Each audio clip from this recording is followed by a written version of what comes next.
As we know, Syria, after al-Assad regime collapse, now trying to cross the transitional era, which is very important and very also delicate.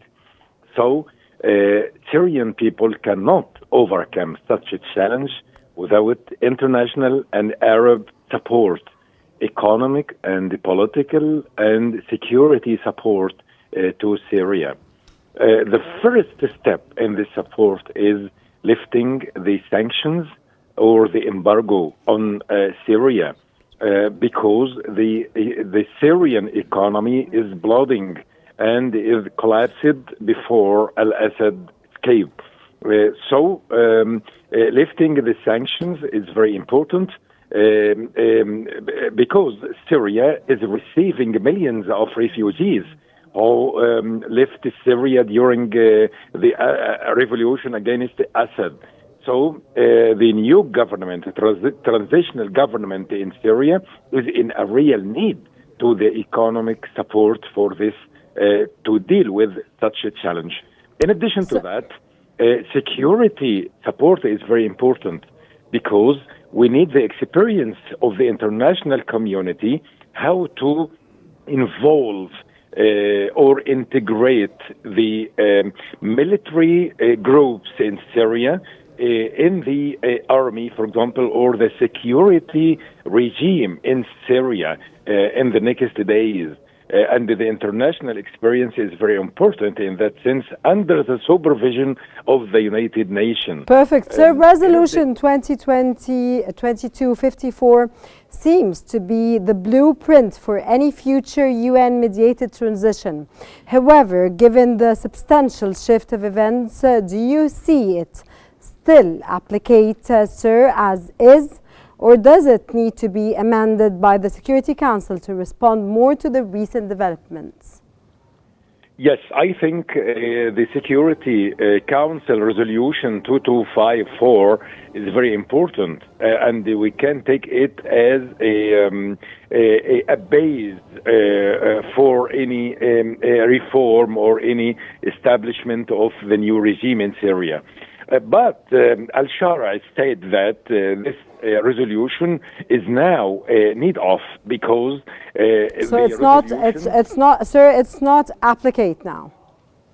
Yes, it is not applicable now. He thinks so, because the resolution contained the al-Assad regime and the political opposition in establishing a new regime in Syria. And now Assad regime is collapsed, so we need a new resolution for that. In addition to that, the resolution said you should stop any military actions except the actions against the terrorist groups. And still, Jabhat al-Nusra is considered as a terrorist group. So they need an amendment to the resolution for this issue as well. In addition to that, we have to refer to the Israeli violation to the Security Council regime 338 for 1967.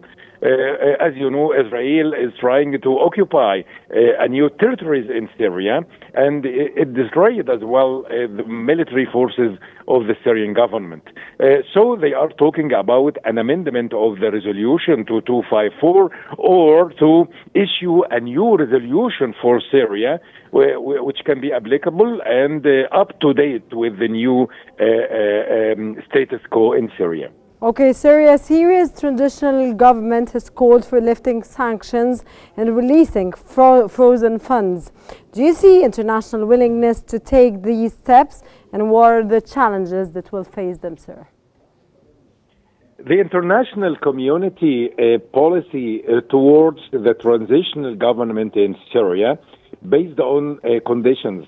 They say we can lift the sanctions on Syria, but we should see first a step from the transitional government according to minorities, according to human rights, democracy, and to make some sort of deconnection with the terrorist groups like Al-Qaeda and ISIS.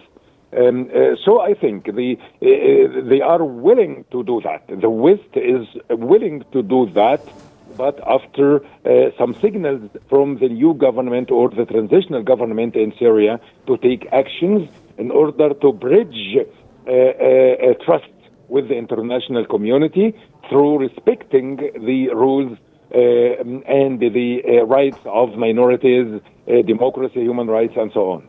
So, sir, you see a future release of frozen funds and lifting of sanctions? Yeah, I think so.